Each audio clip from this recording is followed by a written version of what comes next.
budimu ana sak ngisore kirik yo peni bisa tunggu mandhar kowe menungso diseseger awakmu dilelemu ewa dene babar pisan ora ana sing nitik tumindak marang praja ngalengka kepara ayo Indrajit duwe sayembara kowe iso nyekel Indrajit sasat bisa nyekel langit cangkeme iki lho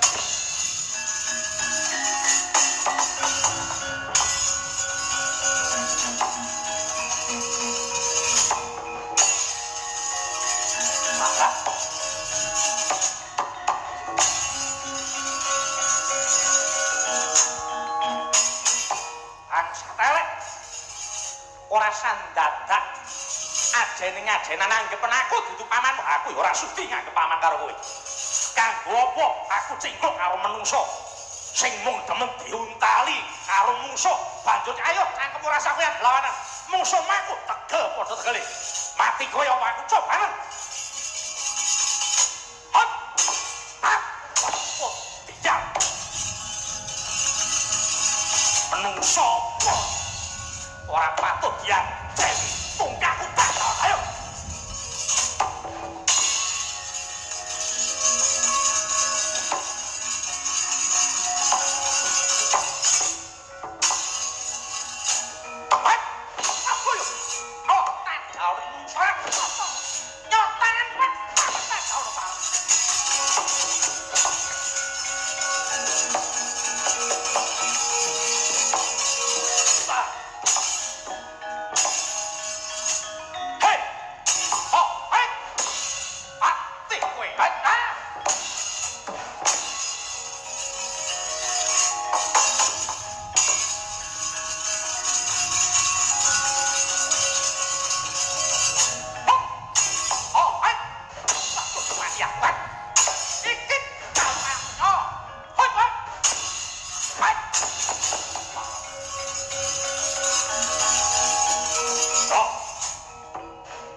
Sesreyudane Sang Megananda sakala musti senjata pamungkas Kyai Nagapasa amung sakedhawe mripat medal sekataing ula satemah angebeki dhateng pesanggrahan Swelagiri mesem yang Brahmana Wisana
menungso ora tata. Dieman malah tega kelawan pamanmu. Drajit yen kena tak elingke sirepen.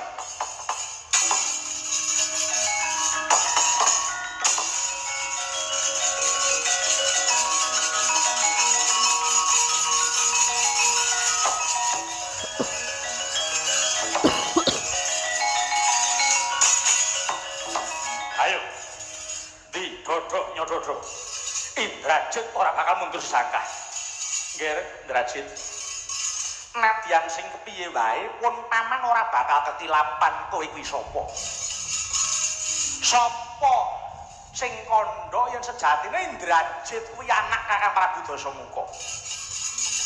Nalika semana garwane Kakang Prabu Dasamuka nggerbini sepuh.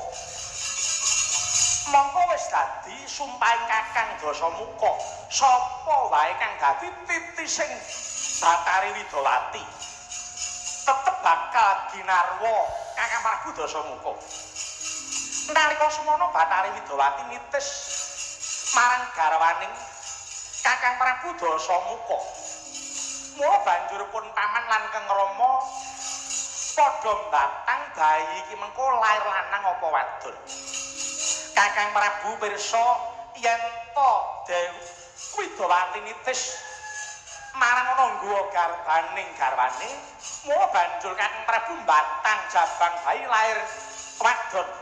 Ning pun paman mbatang lair lanang. Sakala bener apa kang dadi pengendikane wong atuwamu? Brol pun nang jabang bayi lair wadon. Mula sumpahe bapakmu nadyan to kuwi anake Dewaton Titis Bathari Widawati tetep bakal ginarwa. Mula banjur aganipun paman nyolong jabang bayi kuwi mau. Tumuli ndak kalungi kupat sinta ndak kentirake ana ing Bengawan. Satemah pun paman muja mendung dadi jabang bayi lanang. Mega kan tak pucuk dadi jabang bayi lanang diparingi tenger Megananda ya kowe kuwi. Paman dipendhem ana lalengko. Karepen tak lakoni Prabu Dasamuka pancen iki wis tak antepi. Minggato, aja godhani aku bareng.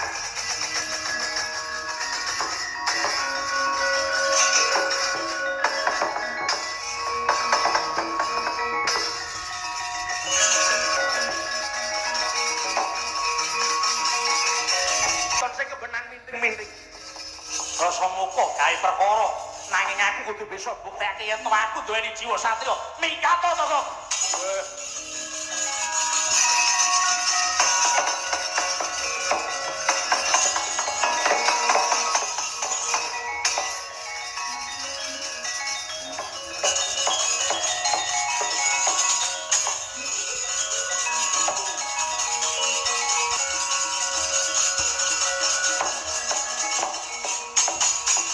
Pokoke mangkono. Nganglang wonten sak luhuring nagari. Wonten pesanggaran Swelagiri. Titiane Prabu Dasamuka. Mulat para wanara ing sami pacak baris. Prabu Dasamuka ngedalaken pengabaran kecok nanging medal sekawaning tumbak sakala kathah para wanara ing sami kaprasondhan.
Mbak penyuku mambang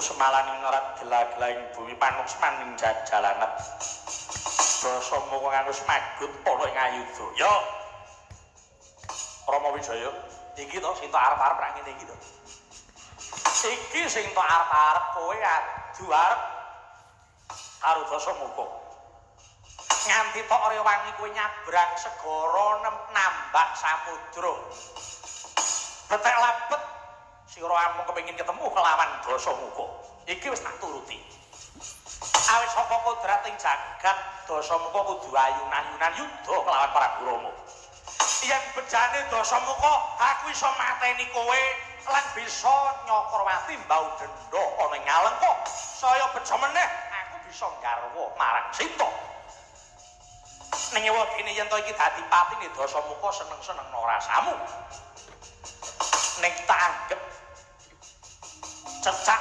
nguntalo kecebol gayuk ngawiyat uta ngitung lintang taneh kelakone kowe bisa mateni Dasamuka aja kok kiyantu bangal Rama Wijaya Praptahana kene kautus diwaning adil mangulura satru murka ing sinandang kelawan ragamu Prabu Dasamuka mung kari aku apa kowe Kanjeng Babah depani Bathara cuk anen mara kake maju ganjur ilawa pedhot kulumu barat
jemparing pusaka.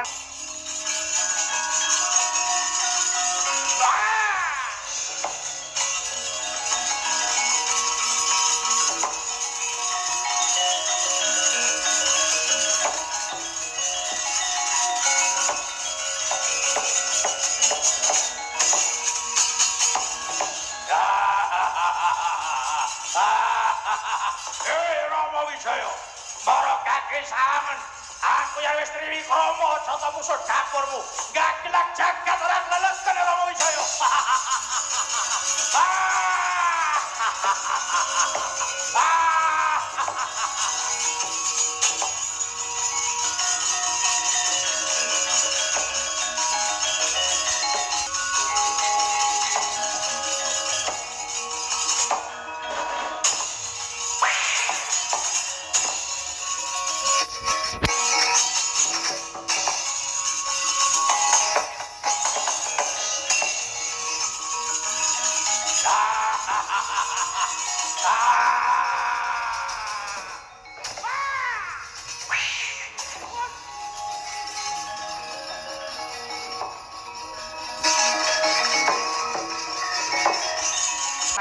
Bagya mulya monggo kula kanthi sesanti sepisan merdika salaminya akhirul kalam wassalamualaikum warahmatullahi wabarakatuh.